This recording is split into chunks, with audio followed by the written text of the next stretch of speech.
नमस्कार मित्रों, nano academy YouTube channel पर आपका स्वागत है।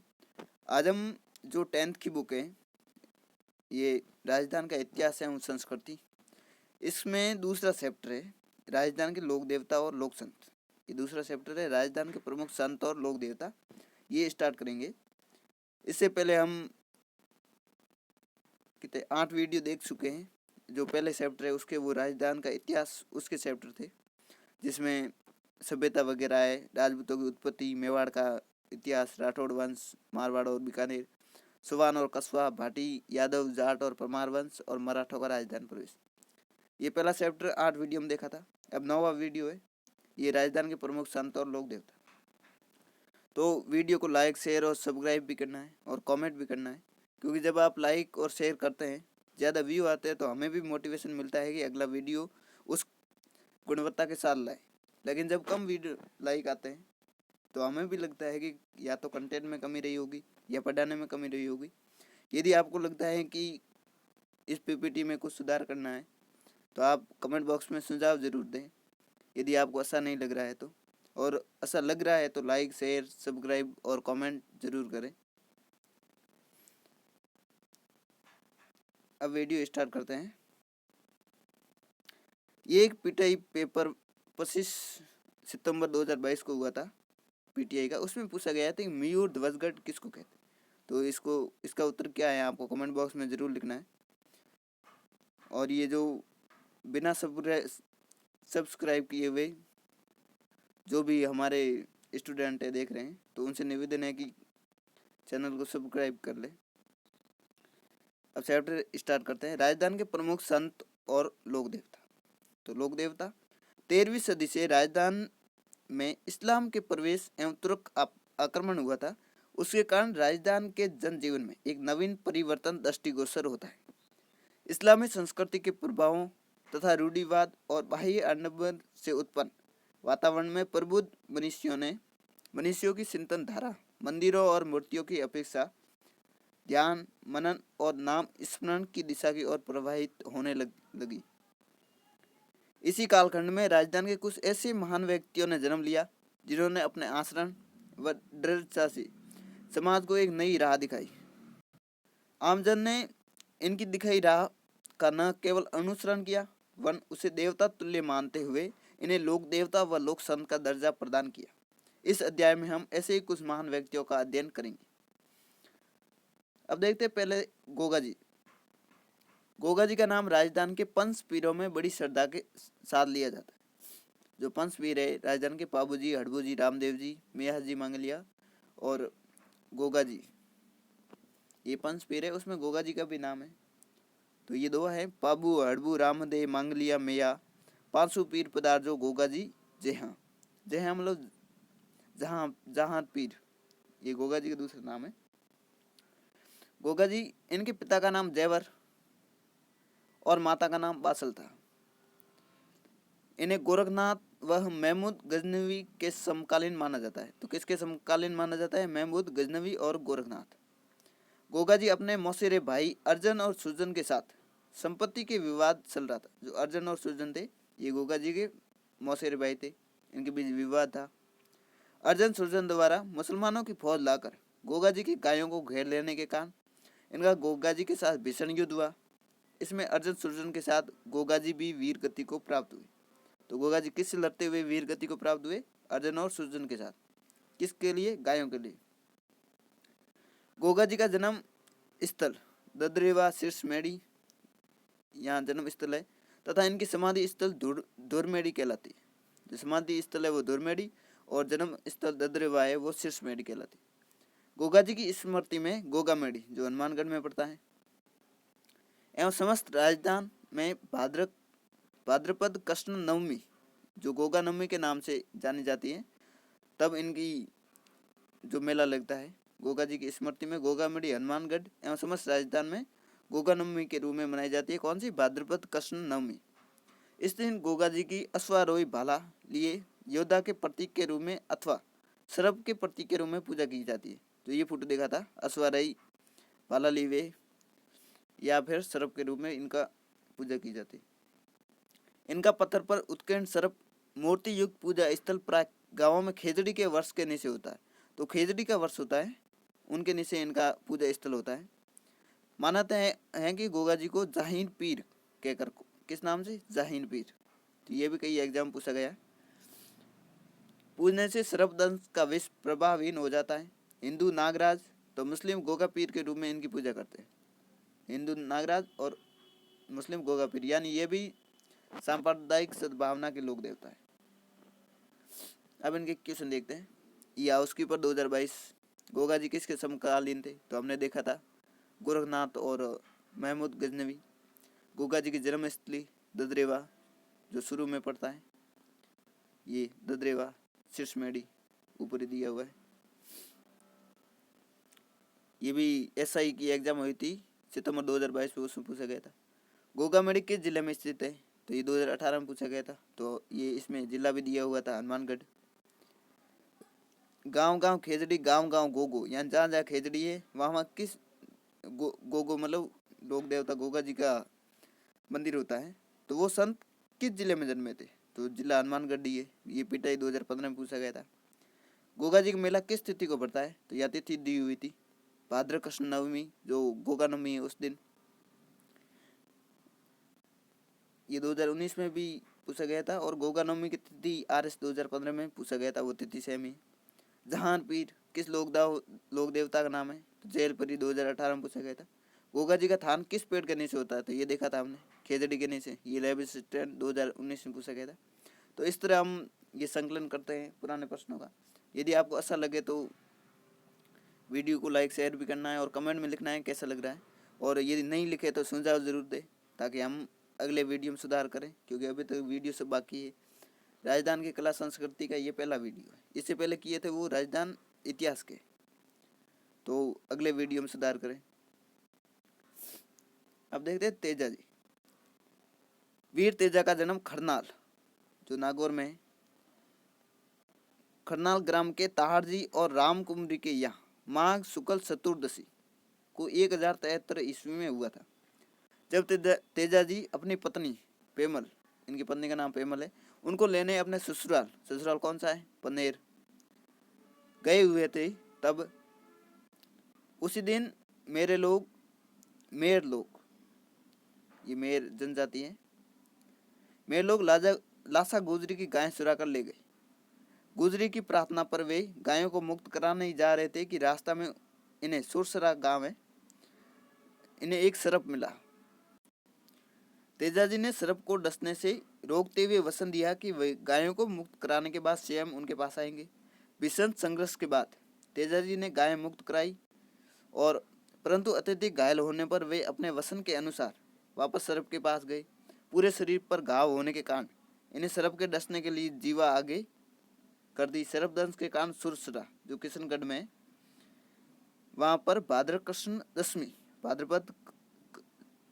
शुक्ल दशमी है, उनको उनकी मृत्यु हो गई। मृत्यु कब हुई? भाद्रपद शुक्ल दशमी को। कहाँ? सुरसरा किशनगढ़ में। तेजा दशमी, जो ये सेम है भाद्रपद शुक्ल दशमी, ये तेजा दशमी के नाम जानी जाती है, के अवसर पर पंचमी से पूर्णिमा तक, कब? पंचमी से पूर्णिमा तक पर्वतसर नागौर है, वहाँ पर इनका विशाल मेला भरता है। तेजाजी भी गोगा जी की तरह नागों के देवता के रूप में पूजनीय है। तेजाजी को तलवार धारण किए हुए सवार योद्धा के रूप में दर्शाया गया है। ये फोटो देख लिए, जिनकी जीवा को सर्प डस रहा है। ये देखो, जीवा को सर्प डस रहा है। मान्यता है कि यदि सर्प दंशित व्यक्ति के दाएं पैर में तेजाजी की तांत, जिसे डोरी कहते हैं, बांध दी जाए तो उन्हें विष नहीं चढ़ता, ऐसी मान्यता है।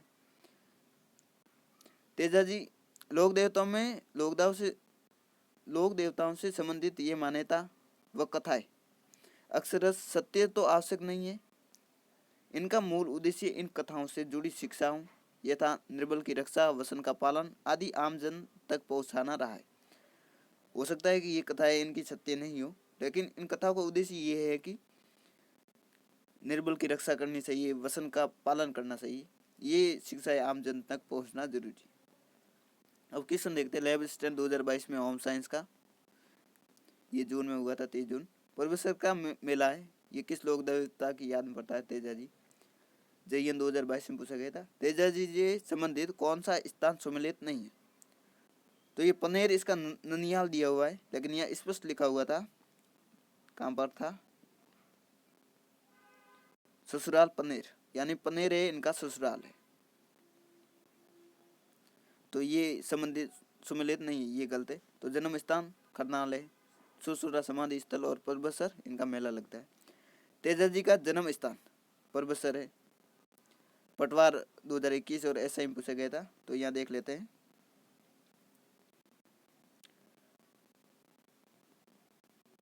खरनाल में इनका जन्म हुआ था, खरनाल नागौर है, वो परबसर नहीं है महापन्ना। तो ये क्वेश्चन हो गए। अब देखते हैं पाबूजी। पाबूजी का जन्म दांदल जी राठौड़ के यहाँ 1239 ईस्वी में कोलू में हुआ। ये कोलू गांव है, ये बहुत एग्जाम पूछा गया था। इतिहासकार मोणोत नरसी, महाकवि मोरजी आसिया तथा लोगों में प्रचलित मान्यताओं के अनुसार, ये जो दूसरे इतिहासकार है इनके अनुसार पाबूजी का जन्म है वो वर्तमान बाड़मेर से 8 कोस आगे खारी खाबड़ गांव है, खारी खाबड़ के जूना नामक ग्राम में अप्सरा के गर्भ से हुआ था। ऐसा मान्यता है कि पाबूजी की जो माता है वो अप्सरा थी।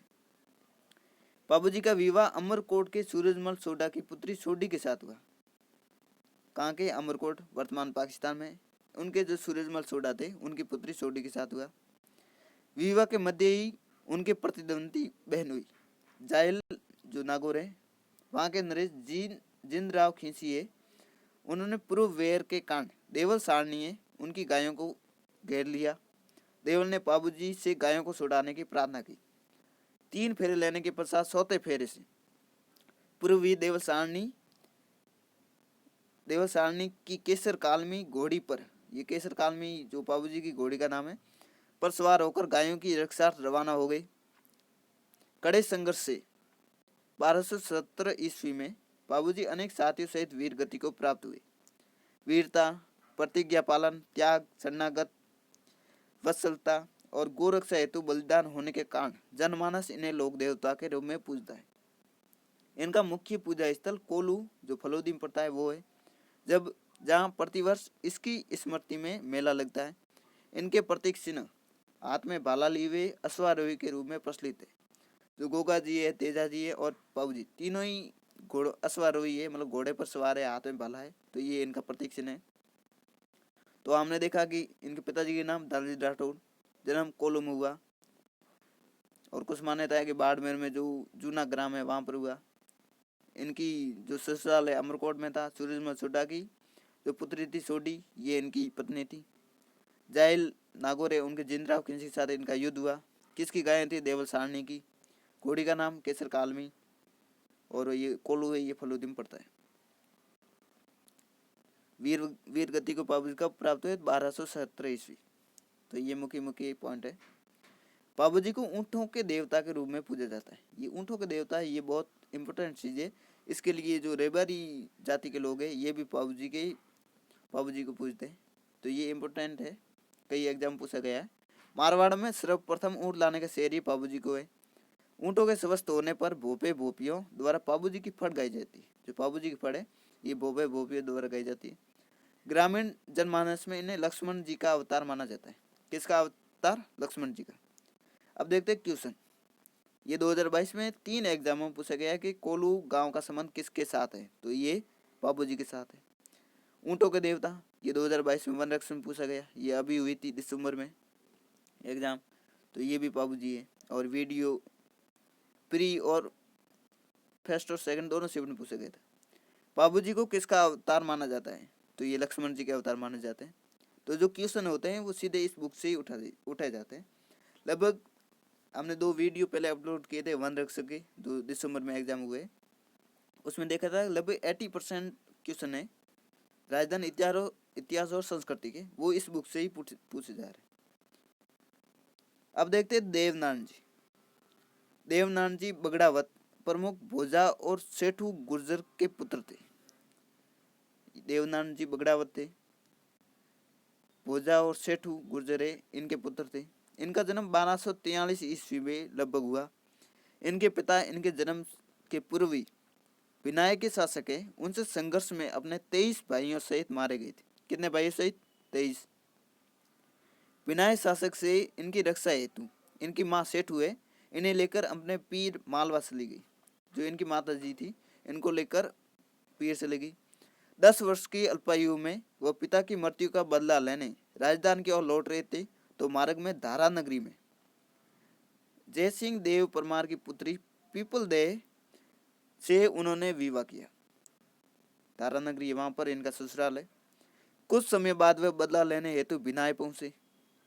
जहाँ गायों को लेकर बिनाय ठाकुर से हुए संघर्ष में देवजी ने उसे मौत की घाट उतार दिया। देवजी ने इनका मुख्य पूजा स्थल आसीत भीलवाड़ा है, वहां पर है, जहाँ भाद्रपद शुक्ल सप्तमी को मेला लगता है। कब? भाद्रपद शुक्ल सप्तमी को। इनके मुखिया अनुयायी है वो गुर्जर हैं, जो देवजी की फड़ है तथा देवजी और बगड़ावतों से संबंध काव्य बगड़ावत जो ये काव्य है के गायन द्वारा इनका ये सेवन करते हैं। किंवदंती है कि हर साल 3 पैर और रात 3 पैर गाए जाने पर यह 6 मास में पूर्ण होता है। अब देखते हैं क्वेश्चन वीडियो मेंस 2022 में पूछा गया आशीष का संबंध किसके साथ है? देवनारायण जी के साथ। ये JEN 2020 में देवनारायण जी का मुख्य मंदिर तो आसीन भीलवाड़ा वो है। और 2 बात ध्यान रखना इसमें नहीं दी हुई है। देवनारायण जी पर 1992 ईस्वी में डाक टिकट जारी किया गया और इनकी जो फड़ है वो राजस्थान की सर्वाधिक लंबी फड़ है। जो दूसरे लोक देवताओं की फड़ है उनसे ये सर्वाधिक लंबी फड़ है। अब देखते हैं मल्लीनाथ जी। मल्लीनाथ जी का जन्म मारवाड़ के रावल सलखा और जानीदे के ज्येष्ठ पुत्र के रूप में 1358 ईस्वी में हुआ। किसके यहाँ? रावल सलखा और जानीदे के यहाँ। पिता की मृत्यु के बाद वह सासा कानरदे के यहाँ महेवा में शासन प्रबंध देखने लगे। कहाँ पर? महेवा। सासा कानरदेव की मृत्यु के बाद वे 1377 ईस्वी में महेवा के स्वामी बन गए। राज्य विस्तार के क्रम में 1378 ईस्वी में फिरोज तुगलक के मालवा सूबेदार निजामुद्दीन की सेना को इन्होंने मार गिराया। किसकी सेना को? निजामुद्दीन। वो किसके थे? फिरोज तुगलक के सूबेदार थे। अपनी रानी रूपादे की प्रेरणा से वे 1389 ईस्वी में उगम जी भाटी है उनके शिष्य बन गए। तो इनके गुरु का नाम क्या है? उगम जी भाटी। किसकी प्रेरणा से? रानी रूपादे जो इनकी पत्नी थी। और योग साधना की दीक्षा प्राप्त की। किंवदंतियों के अनुसार वे भविष्य दृष्टा और देवताओं की तरह चमत्कार प्राप्त सिद्ध पुरुष बन गए। मल्लीनाथ जी ने मारवाड़ के सारे संतों को एकत्रित करके 1399 ईस्वी में एक व्रत हरि कीर्तन आयोजित किया। ये एक एग्जाम पूछा गया था, हालांकि मुझे वो क्वेश्चन मिला नहीं, लेकिन ये लाइन सेम टू सेम उसमें उठाई गई थी कि 1399 में एक हरि कीर्तन का आयोजन हुआ था। वो किसने करवाया था? इस वर्ष चैत्र शुक्ल द्वितीया को इनका स्वर्गवास हो गया। 1399 में इनका स्वर्गवास हो गया चैत्र शुक्ल द्वितीया। लूणी नदी के तटवर्ती तिलवाड़ा गांव है जो बाड़मेर में इनका मंदिर है, जहाँ प्रतिवर्ष चैत्रकृष्ण एकादशी से चैत्र शुक्ल एकादशी तक विराट पशु मेला लगता है। कौन सा मेला है? पशु मेला। ध्यान रखना, पशु मेला है, तिलवाड़ा का पशु मेला। जोधपुर के पश्चिमी परगने का नामकरण इन्हीं के नाम पर मालानी किया गया है। जो जोधपुर का पश्चिम परगना है जो बाड़मेर का क्षेत्र है, ये मालानी के रूप में जाना जाता है। हम इस मालानी क्षेत्र के ही हैं। इनकी आज भी मालानी बाड़मेर में अत्यधिक मान्यता है, यानी मल्लीनाथ जी को हमारे यहाँ बहुत पूजा जाता है।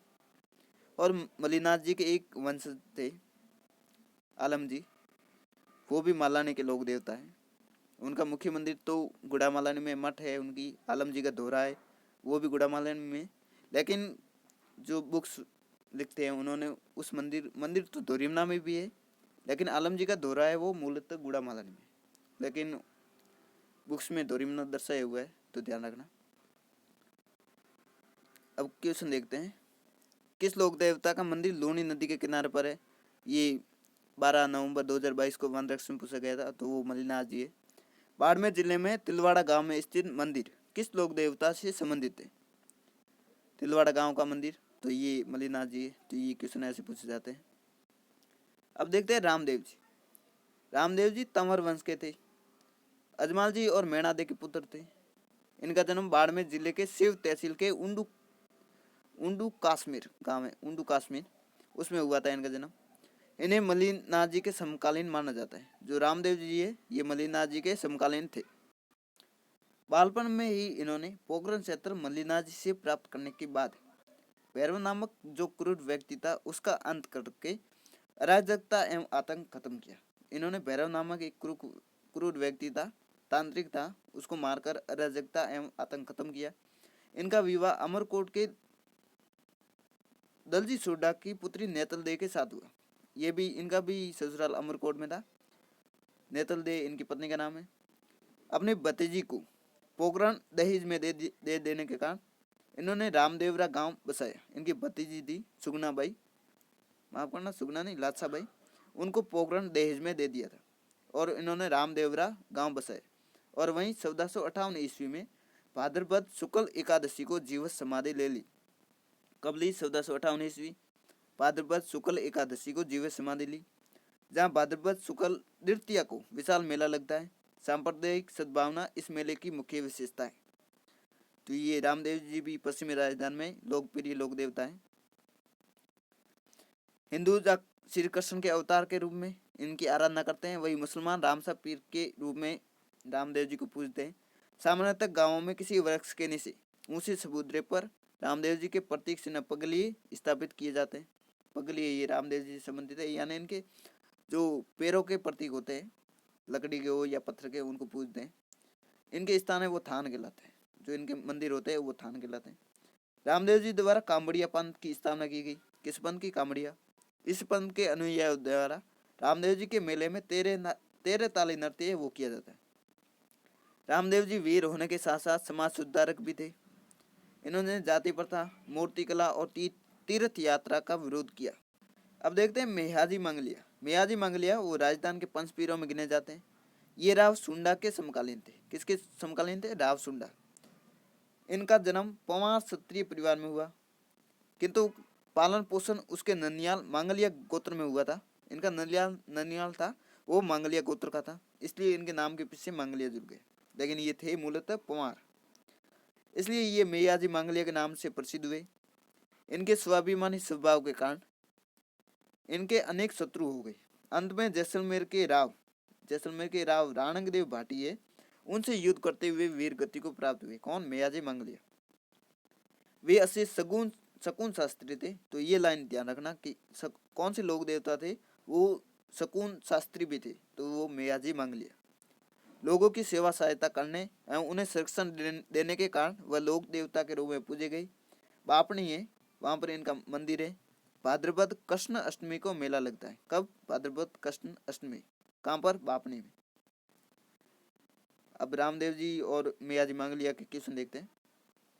ये 2022 में लगभग 3 एग्जाम पूछा गया। कांवड़िया पंथ के संस्थापक वनरक्षण में पूछा गया, नवंबर में हुई थी। लैब असिस्टेंट साइंस और जियोग्राफी दोनों पूछे गए।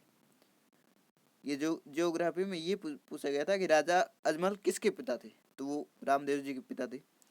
किस मेले को सांप्रदायिक सद्भावना का प्रतीक माना जाता है? रामदेव जी का मेला। रामदेव जी ने जीवित समाधि कब ली? ये डेट पूछ ली, सन पूछ लिया है। तो ये यहाँ पर हमने देखा था 1458 ईस्वी में जीवित समाधि ले ली। यानी जो क्वेश्चन है सीधे इस बुक से लाइन टू लाइन उठाए जाते हैं, लेकिन कुछ क्वेश्चन एक्स्ट्रा दूसरी किताबों से जाते हैं। लेकिन हमारा मूल उद्देश्य ये रहना चाहिए कि इस बुक की लाइन जो है, एक एक लाइन हमको याद होनी चाहिए, क्योंकि 80% क्वेश्चन है वो इस बुक से उठाए जा रहे हैं। तो हम जो पीछे 20% क्वेश्चन बचते हैं उनके पीछे इन्हें भाग कर इन्हें 80% जो क्वेश्चन आते हैं पहले इनको कवर करना है, उसके बाद 20% का जुगाड़ देखेंगे। अब देखते हैं हड़बूजी बुंडेल है जो नागौर में। उनके महाराज सांकला के पुत्र, ये इनके पिताजी का नाम सांकला है, महाराज सांकला है, और राव जोधा के समकालीन थे। हड़बूजी ये राव जोधा के, मेयाजी मांगलिया वो राव सुंडा के। इनके पिता की मृत्यु के पश्चात वह बुंडेल छोड़कर हर बम जाल में आकर रहने लगे। या रामदेव जी की प्रेरणा से इन्होंने अस्त्र शस्त्र त्याग कर गुरु बालीनाथ जी से दीक्षा ले ली। जी गुरु बालीनाथ है, ये हड़बूजी जी के भी गुरु थे और रामदेव जी के भी गुरु थे। लोक मान्यता है कि राव जोधा को मेवाड़ के अधिकार से मंडोर को मुक्त कराने के प्रयासों के दौरान इन्होंने आशीष के साथ एक कटार भी दी थी। यानी इन्होंने इस सहायता व आशीर्वाद से जब ये भूभाग जोधा के अधीन आ गया तो जोधा ने इन्हें बेंगटी गांव में वो दिया। तो हड़बू ने राव जोधा की हेल्प की थी। हड़बू को बहुत बड़ा शकुन शास्त्री, ये भी शकुन शास्त्री हड़बू वसन सिद्ध और चमत्कारी महापुरुष माना जाता था। इनका प्रमुख स्थान बैंकटी जो फड़ौदी में वो है। मनोतिपूर्ण होने पर श्रद्धालु यहाँ अपने मंदिर में संस्थापित हड़बू की गाड़ी की पूजा करता है। तो यहाँ पर हड़बू की गाड़ी है, उनकी पूजा की जाती। क्या आप जानते अकबर के चित्तौड़गढ़ दुर्ग पर आक्रमण के समय अपूर्ण वीरता एवं साहस दिखाने वाले कलाजी है, वो मेवाड़ अंचल में 4 हाथों वाले लोक देवता के रूप में प्रसिद्ध है। तो कलाजी है, ये 4 हाथों के लोक देवता है। ये भी जैत मालोत राठौड़ थे, और आलम जी है वो भी जैत मालोत राठौड़ थे। तो आप इसमें कंफ्यूज नहीं होना है, दोनों जैत मालोत राठौड़ थे। मान्यता है कि सिर कटने के बाद भी कलाजी का धड़ मुगलों से लड़ता हुआ रुंडेला तक जा पहुंचा था। यानी कलाजी है, इनका सिर कटने के बाद भी धड़ लड़ा था, ऐसी मान्यता प्राचीन काल में है। ये 4 हाथों वाले लोक देवता हैं और इनको मेवाड़ अंचल में पूजा जाता है। अब क्वेश्चन देखते हैं। वन रक्षक नवंबर 2022 में पूछा गया कि किस लोक देवता ने राव जोधा को मंडोर जीतने में सहायता की थी। तो ये हड़बू थे। हमने यहाँ पर देखा था कि इन्होंने कटार दी थी राव जोधा को, आशीष दिया था। बैंकटी गांव संबंधित है, तो ये लाइब्रेरी में पूछा गया था। तो ये बैंकटी यहाँ पर दिया हुआ था, हमने देखा था, फलोदी में पड़ता है और हड़बू का जो है पूजा स्थल है। अब संत हैं, ये अगले वीडियो में देखेंगे।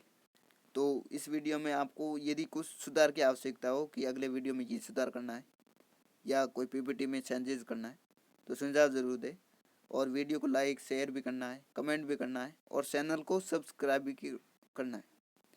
धन्यवाद।